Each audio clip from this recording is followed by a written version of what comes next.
Assalamualaikum warahmatullahi wabarakatuh.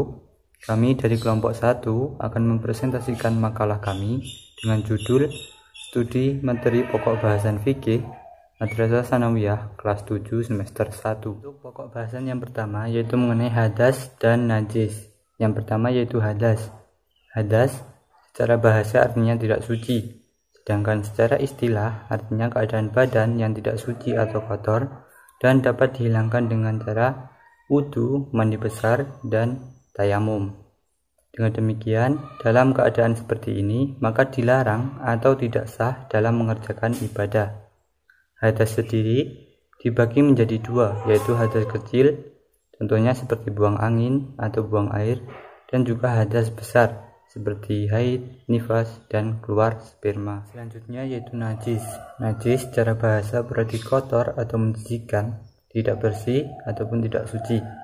Sedangkan secara istilah, najis bisa diartikan suatu benda yang mengotori pakaian atau badan kita yang menghalangi sahnya ibadah kita kepada Allah. Najis di sini terbagi menjadi tiga, yaitu najis mukhafafah, najis yang ringan, najis mutawasitoh, najis yang sedang, dan najis mughaladoh, najis yang berat.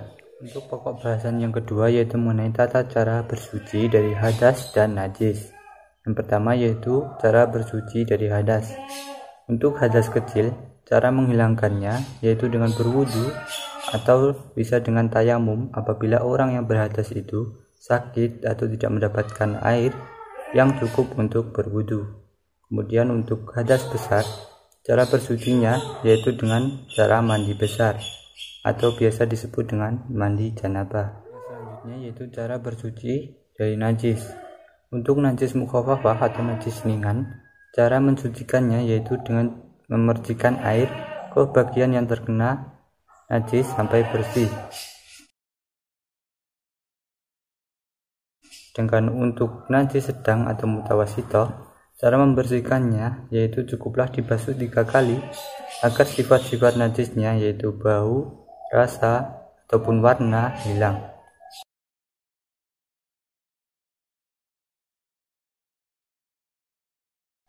Dan untuk najis mughaladoh, cara mensucikannya yaitu dihilangkan lebih dulu wujud najis itu, kemudian mencuci najis tersebut sebanyak 7 kali dengan air dan salah satunya dengan memakai tanah ataupun debu yang suci.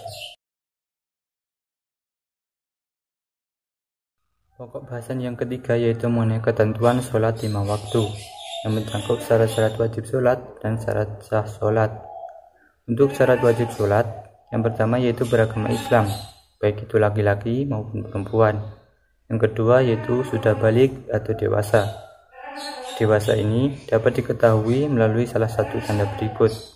Caranya yaitu cukup berumur 15 tahun, keluar mani, mimpi basah, ataupun untuk perempuan yaitu mengeluarkan darah haid.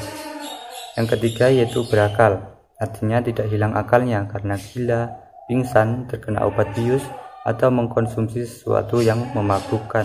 Adapun hal-hal yang dapat membatalkan sholat diantaranya yaitu meninggalkan salah satu rukun atau sengaja memutuskan rukun sebelum sempurna. Selanjutnya yaitu meninggalkan salah satu syarat, kemudian sengaja berbicara dan banyak bergerak. Banyak bergerak di sini dalam artian bergerak di luar gerakan sholat, kemudian makan atau minum, dan terbukanya aurat, membelakangi kiblat, kemudian tertawa dengan keras, terkena hadas, dan yang terakhir yaitu murtad. Salat 5 waktu dilaksanakan dengan sesuai rukun-rukun sholat. Rukun sholat sendiri adalah bagian pokok dari sholat itu sendiri. Menurut mazhab Syafi'i, rukun sholat ada 13. Yang pertama yaitu niat. Niat dilakukan di dalam hati bersamaan dengan takbiratul ihram. Kemudian yang kedua adalah berdiri jika mampu. Bagi yang kesulitan berdiri atau sakit ataupun lemah fisiknya, maka diperbolehkan sholat dengan duduk. Yang ketiga adalah takbiratul ihram ataupun takbir awal sholat. Takbiratul ihram adalah mengangkat tangan sejajar dengan 2 daun telinga. Waktu mengangkat tangan dilakukan bersamaan dengan mengucapkan takbir.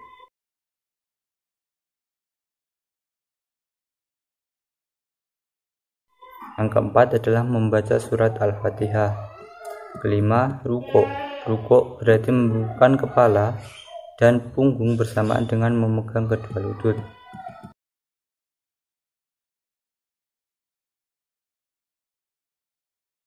Kemudian yang keenam adalah i'tidal ataupun bangun dari rukuk. Kemudian yang ketujuh sujud. Sujud yakni meletakkan dahi, hidung, kedua telapak tangan, lutut, dan kedua ujung kaki di lantai.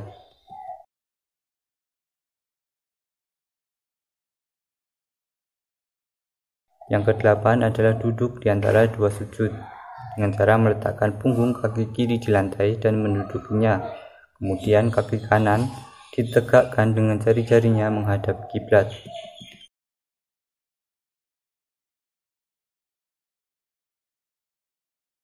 Yang kesembilan adalah duduk tasyahud awal dan akhir.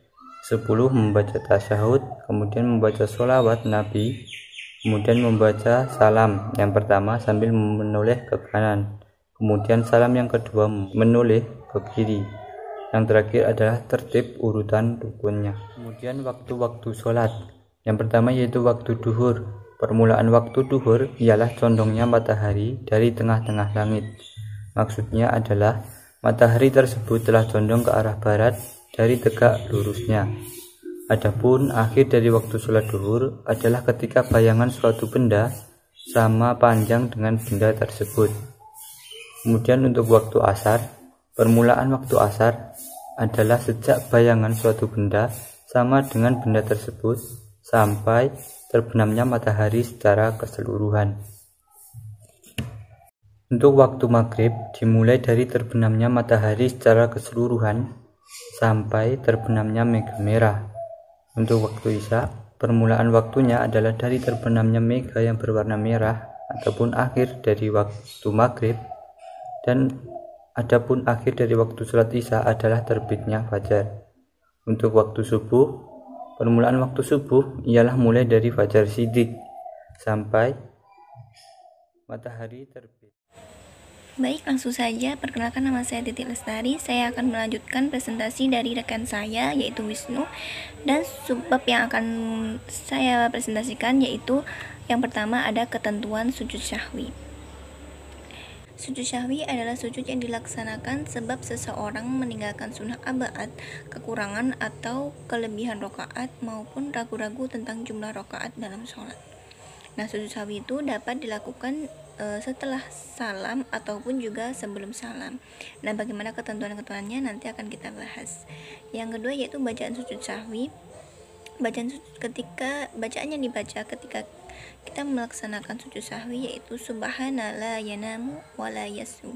Namun ada sebagian ulama berpendapat bahwasanya bacaan ketika kita melakukan ketika kita melakukan sujud syahwi itu bacaannya sama dengan ketika kita melakukan sujud biasa. Itulah pendapat sebagian ulama. Kemudian sebab-sebab sujud syahwi. Nah, sebab-sebab kita melakukan sujud syahwi itu secara rinci ada 4 sebab. Yang pertama yaitu apabila menambah perbuatan dari jenis sholat karena terlupa, seperti berdiri, ruku, atau sujud. Contohnya yaitu apabila kita terlupa kemudian melakukan ruku 2 kali, atau berdiri ketika yang seharusnya kita melakukan duduk, atau sholat 5 rakaat padahal kita seharusnya sholat yang seharusnya 4 rakaat misalnya. Nah, maka ia wajib sujud syahwi karena menambah perbuatan, baik ingat sebelum salam ataupun sesudah salam.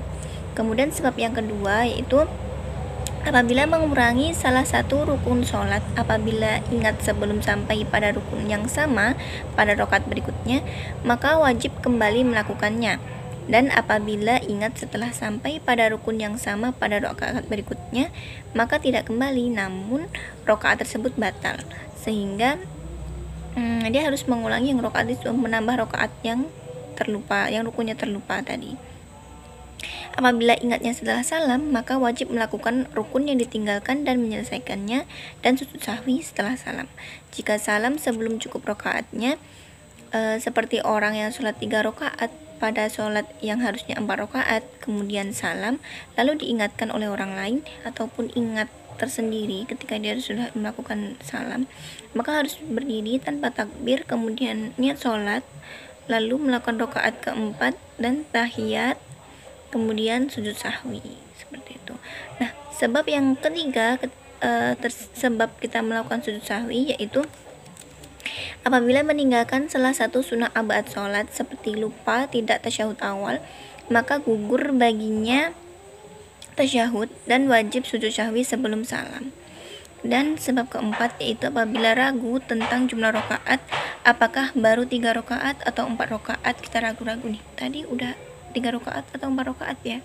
Nah, maka menganggap yang lebih sedikit itu lebih baik.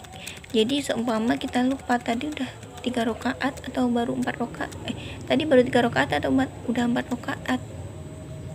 Nah, maka lebih baiknya kalau kita benar-benar lupa, benar-benar ragu, maka kita anggap yang lebih sedikit. Nah, lalu menambah 1 rakaat lagi dan kemudian sujud sahwi sebelum salam.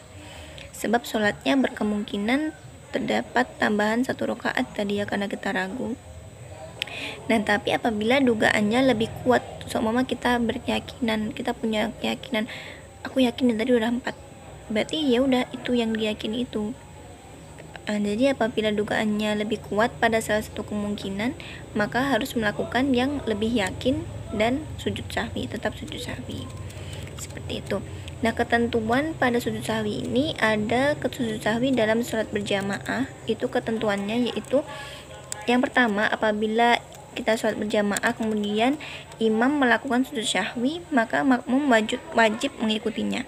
Nah, namun apabila imam tidak melakukan sujud sahwi, maka makmum tidak boleh melakukan sujud sahwi. Jadi harus mengikuti imam. Ketika imam melakukan sujud sahwi, kita juga sujud sahwi.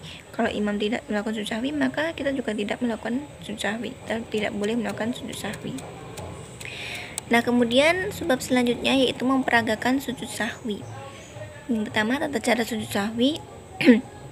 Yang pertama yaitu adalah niat, kemudian membaca takbir ketika kita mau sujud, itu Allahu Akbar, kemudian sujud, kemudian habis takbir kemudian sujud dan membaca bacaan sujud sahwi tadi, yaitu subhanallah yanamu wala yasdu sebanyak 3 kali.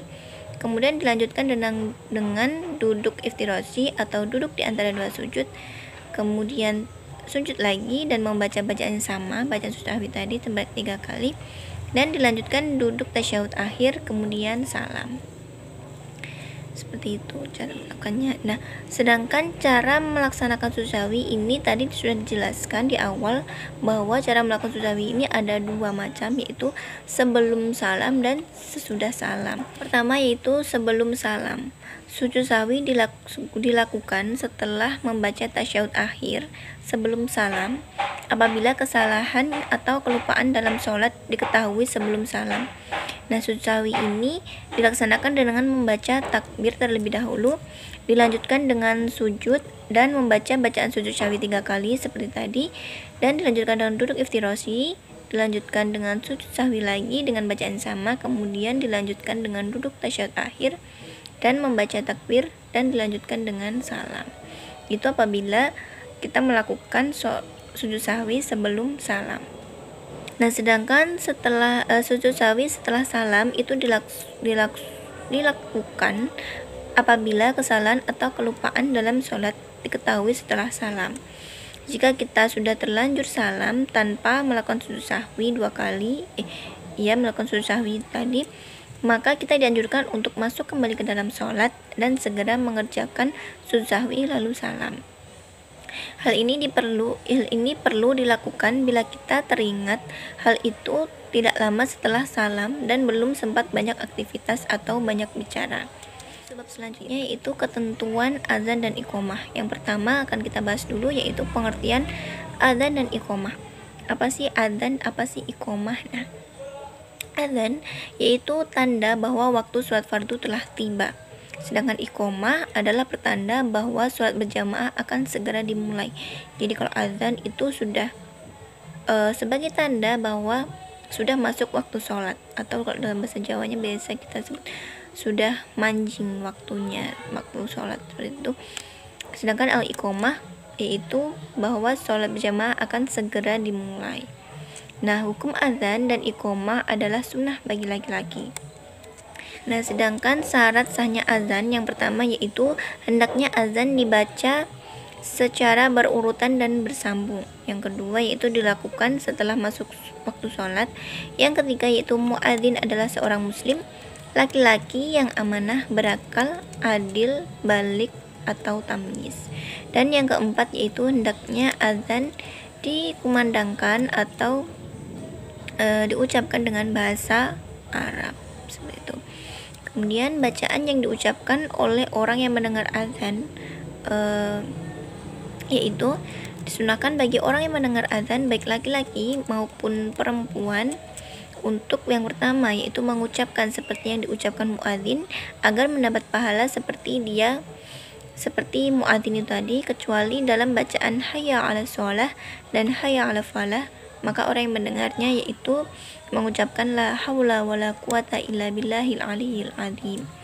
Yang kedua yaitu setelah azan selesai disunahkan untuk bersolawat kepada Nabi dengan pelan bagi yang azan maupun yang mendengar.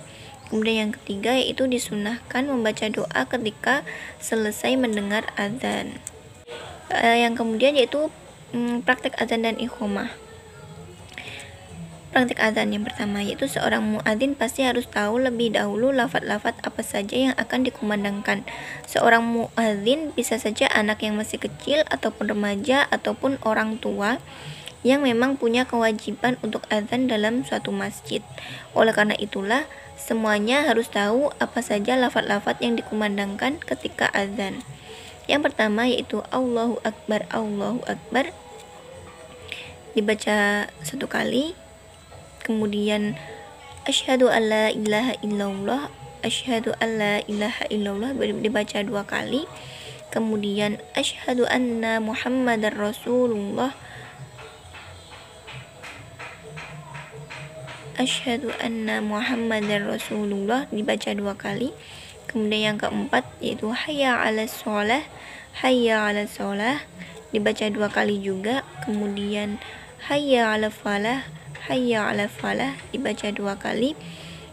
Kemudian Allahu Akbar satu kali, dan dia tutup dengan la ilaha illallah satu kali. Nah, khusus pada azan subuh ini sebelum muadzin melafalkan bacaan takbir akhir itu membaca as-sholatu khairum minan naum, as-sholatu khairum minan naum. Itu dibaca itu sebelum bacaan takbir yang terakhir. Selain itu, ketika mengucapkan lafaz hayya 'alas shalah disunahkan untuk berpaling ke arah kanan. Kemudian ketika mengucapkan lafaz hayya 'alal falah berpaling ke arah kiri. Nah, kemudian praktik iqomah yaitu bacaannya hampir sama dengan bacaan azan tadi. Bedanya lafaz yang dikumandangkan ketika iqomah ini cukup satu kali saja, serta setelah mengucapkan lafaz hayya 'alas shalah dan hayya 'alal falah ditambahi dengan lafaz qad qamatis shalah, yang artinya sholat akan segera didirikan, ya seperti pengertian iqomah tadi. Nah, untuk lebih jelasnya urutannya seperti ini. Yang pertama untuk iqomah, yang pertama yaitu Allahu Akbar, yang kedua kemudian asyhadu alla ilaha illallah, yang ketiga asyhadu anna muhammadar rasulullah, yang keempat hayya 'alas shalah, yang kelima hayya 'alal falah, yang keenam qad qamatis shalah, qad qamatis shalah. Yang ketujuh Allahu Akbar, Allahu Akbar, dan yang kedelapan yang terakhir yaitu tutup dengan la ilaha illallah. Baik, itu tadi penjelasan tentang azan dan iqomah. Yang subbab yang terakhir yaitu analisis studi materi fikih kelas 7 semester 1 ini. Fikih itu kan menekankan pada pemahaman yang benar mengenai ketentuan hukum dalam Islam serta kemampuan cara melaksanakan ibadah dan muamalah yang benar dan baik dalam kehidupan sehari-hari. Nah, materi fikih yang merupakan bagian pelajaran agama di madrasah mempunyai ciri khas dibandingkan dengan pelajaran yang lainnya, karena pada materi tersebut memikul tanggung jawab yang dapat memberikan motivasi dan kompensasi sebagai manusia yang mampu memahami, melaksanakan, dan mengamalkan hukum Islam yang berkaitan dengan ibadah mahdhah dan muamalah, serta dapat mempraktekannya dengan benar dalam kehidupan sehari-hari.